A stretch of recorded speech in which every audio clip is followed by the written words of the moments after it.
Hey guys! Welcome back to Let's Play Xenogears! Last time, we made our way most of the way through this little cave here, and along the way we ran into lots of battles, mostly against the same enemies. Unfortunately, I can't seem to find the new ones.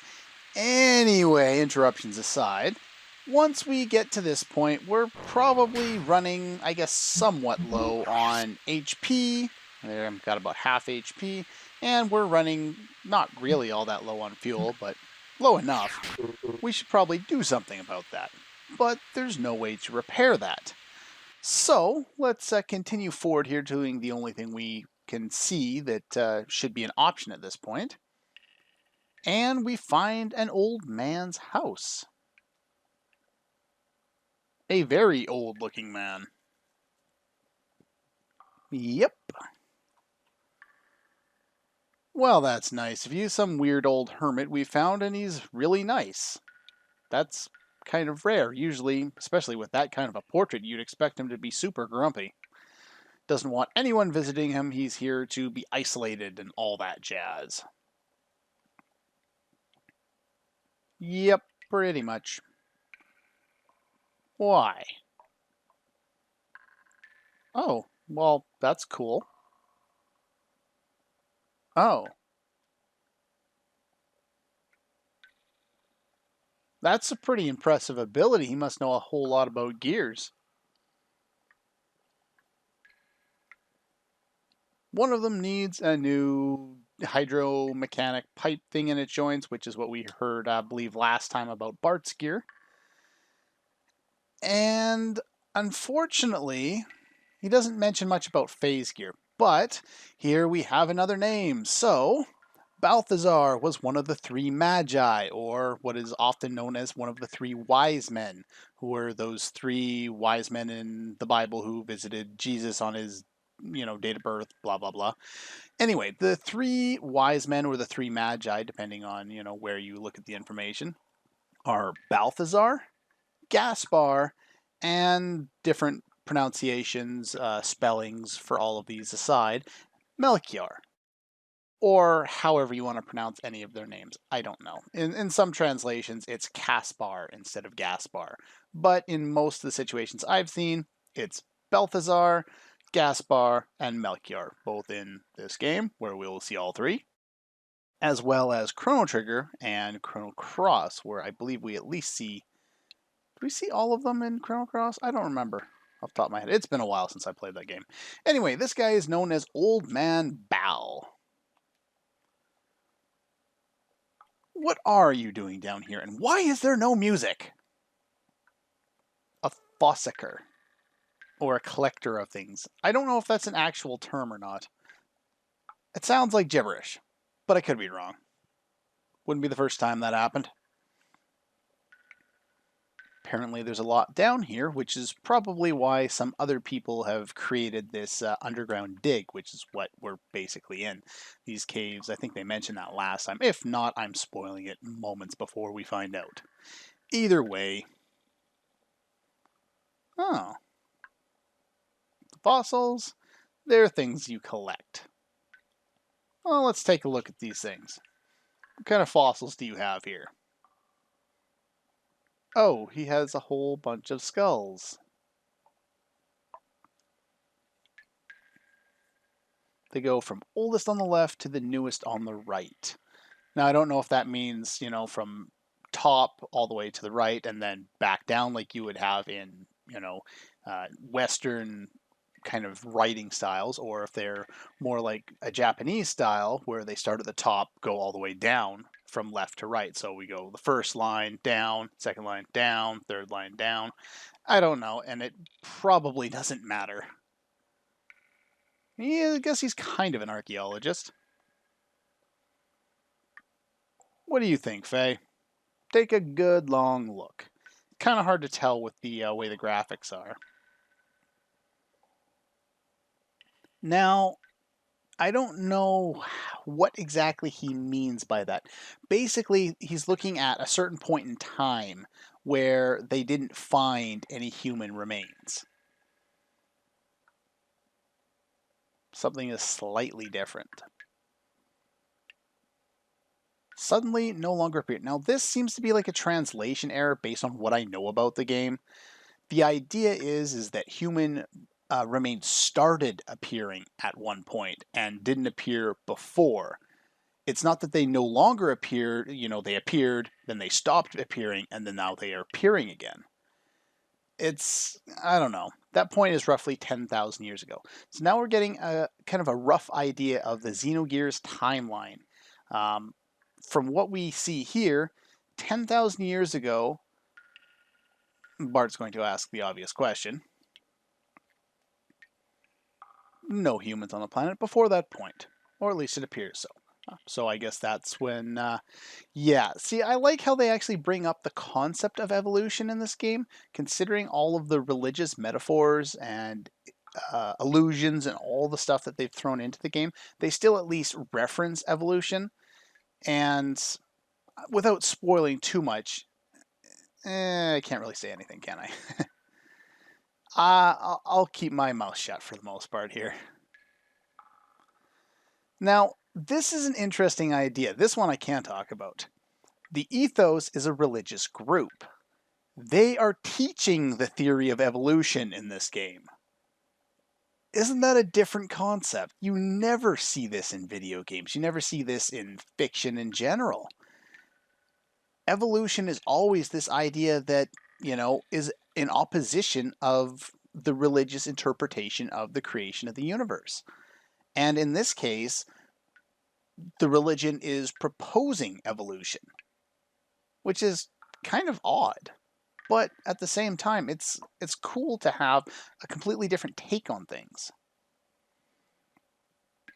So yeah, basically, they swapped them around. Instead of now the religious group is now dealing with evolution, and the skeptics, usually the scientist, which I would assume he would be, considering he's kind of an archaeologist here, is believing in old legends and myths, which, of course, is usually something you would associate more with, the religious belief, correct? At least that's my look on it.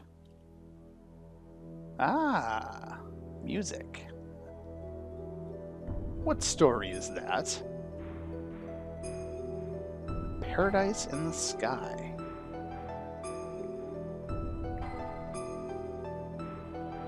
Sounds like paradise to me. Of course, we know this part of the story. This is the basic idea of Adam and Eve and the forbidden fruit, and of course the devil in snake form tempting them, blah blah blah. The idea here is it gives incredible wisdom, and in exchange for, this betrayal, God drove them from paradise, and having been thrown out, they used the wisdom they'd gained to make giants. Planned to challenge God himself, but God poured his wrath down upon them. Even God hurt himself by destroying everybody, apparently.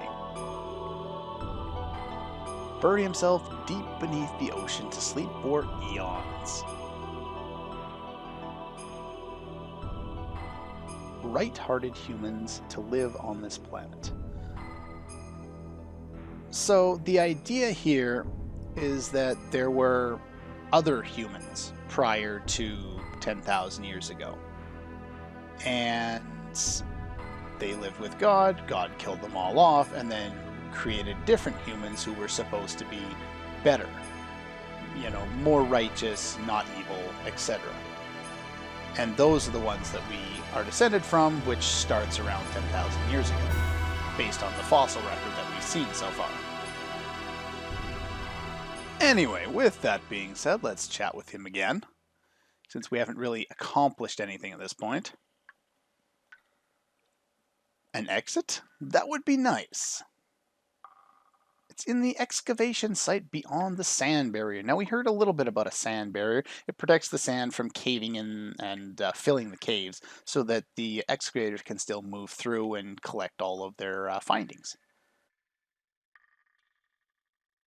Well, we haven't really seen it, but there is a great big wall in the previous room we were in, so.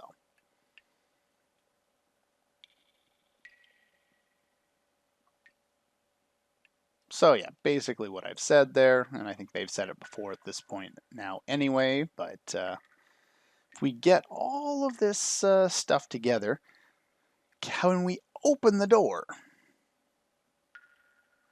Don't break down the wall. Youngins, of course, we had to get a line like that in there somewhere.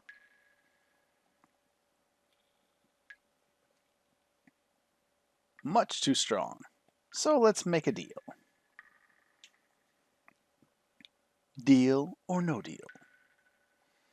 I'm reminded of, who is that? Yojimbo's voice from Final Fantasy X. Whenever I see the words deal or no deal, or something to that extent. Anyway, do we have a deal? I remember hearing that so many times as I kept trying to screw him over and get the cheapest price I could for his services. Anyway, those sand sensors that we've seen, the little black things with the red flashing lights, well, in order to go through the big door there, we actually have to talk to those things, and yeah, what can we do? Yeah, we just have to turn off the sand sensor switches, which is kind of what I was talking about there. Keep the barrier from closing again. Once you two are doing that, he will open up the door. You should see their flashing red lights. Well, that's nice. We've already seen, I think, both of them. One of which I mentioned more than the other there.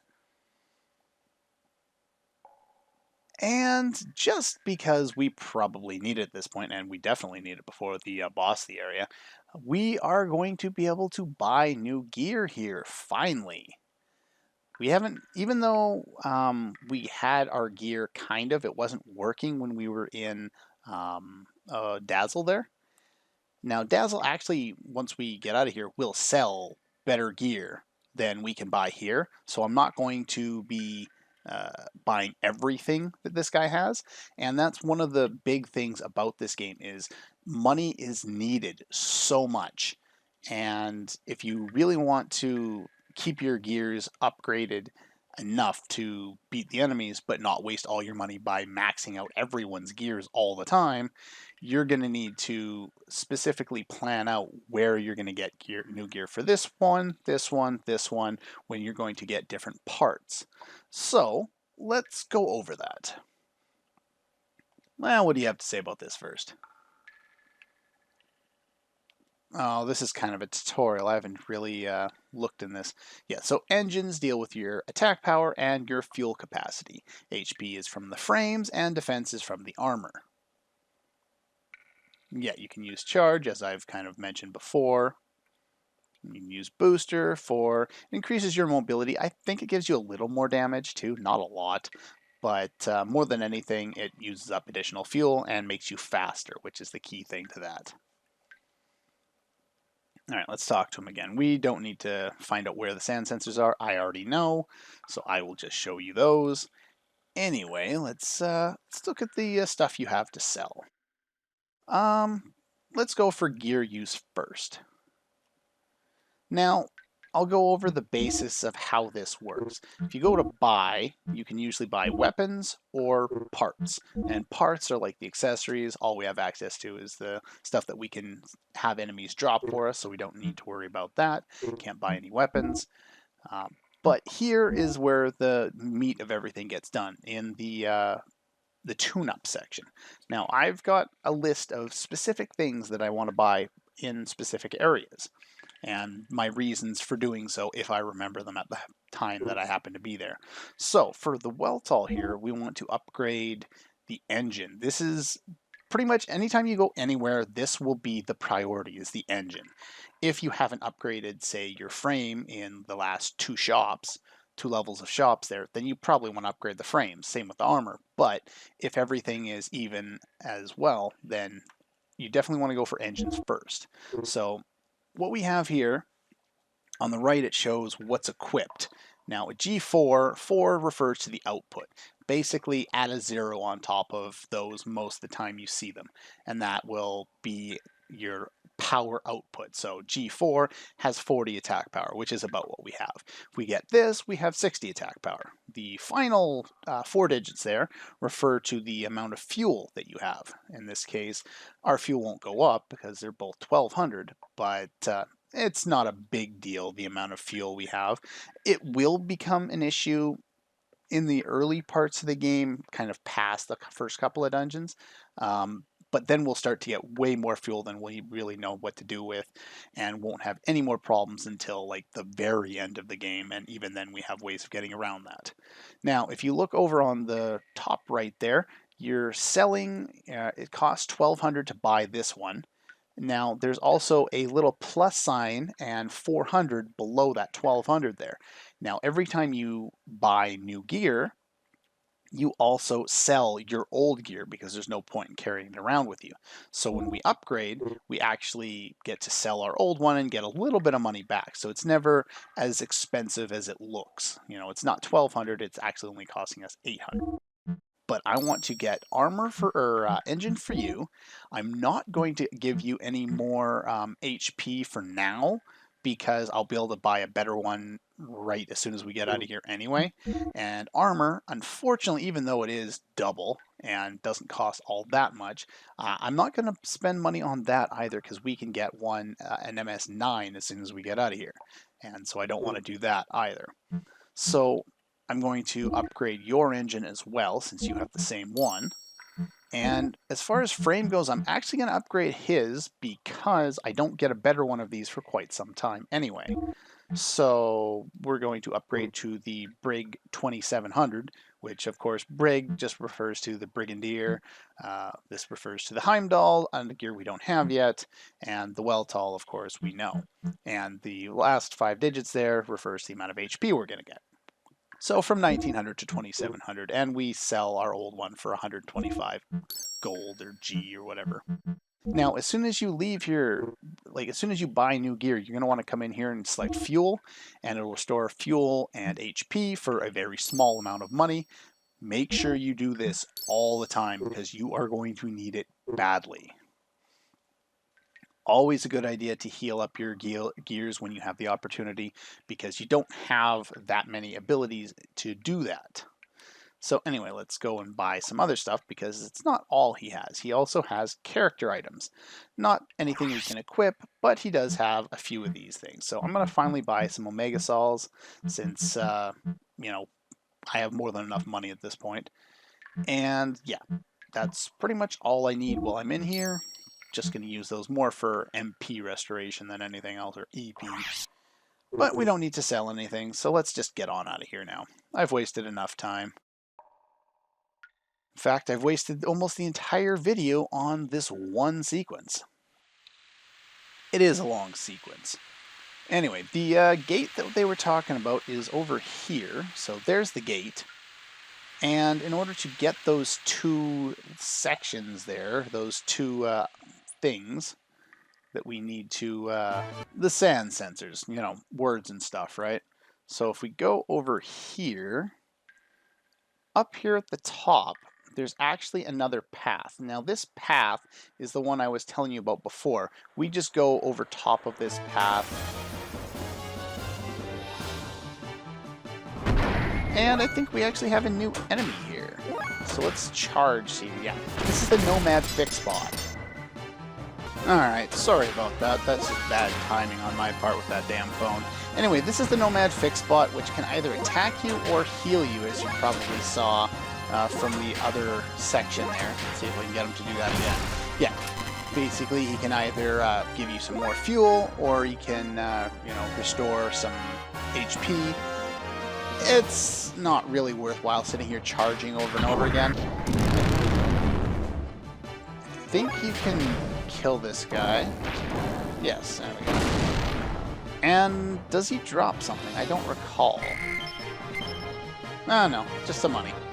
Anyway, I was trying to say that this is a very long, kind of a long path here that just leads to a sand sensor.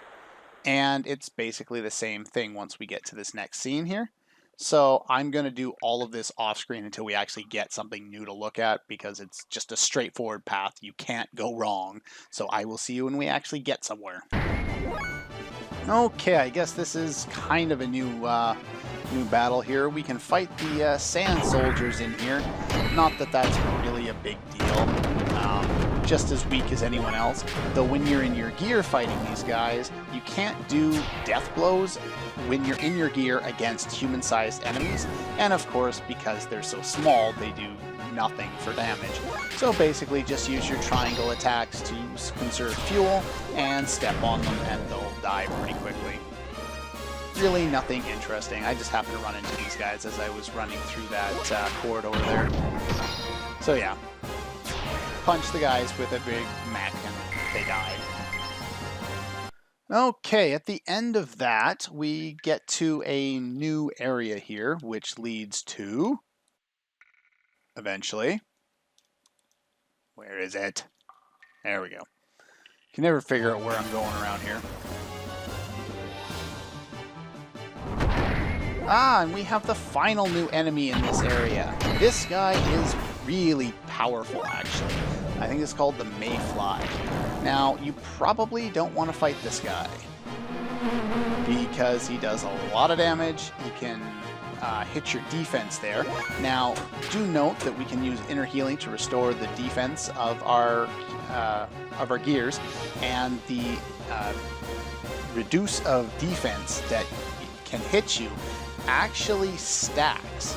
So if you let him do it 3 or 4 times, he's going to do a butt ton of damage to you. But I think, if I remember correctly, just one use of inner healing will remove that. So anyway, I'm not even going to worry about that. I'm going to just sit there and use death blows and take this guy out. But he does have quite a bit of HP, so he will take a little bit of time. Ow. Now that I actually learned his, I think I showed that on screen actually, I learned his next death blow as character, which allows him to use Beat Serpent in gear mode. And we get some extra armor from him. Not that that's a big deal. Anyway, here's the first one here. So we disengage that one. Now, the other one is next to that fix bot, so I'm just going to run all the way back and meet you there. Okay, I guess he's not a repair bot, but this info bot guy. And if we head back over here, like I was saying before, I'd come here off screen, and for the most part I have. So we can get access to this one and disengage that one as well. Now, that took a little longer than I was expecting, so we're going to have to cut things off here. But anyway, next time we will be going and talking to Old Man Bal again, who hasn't actually released anything yet. We have to actually go talk to him in his house before that can happen. So we'll go do that, and I will see you guys next time.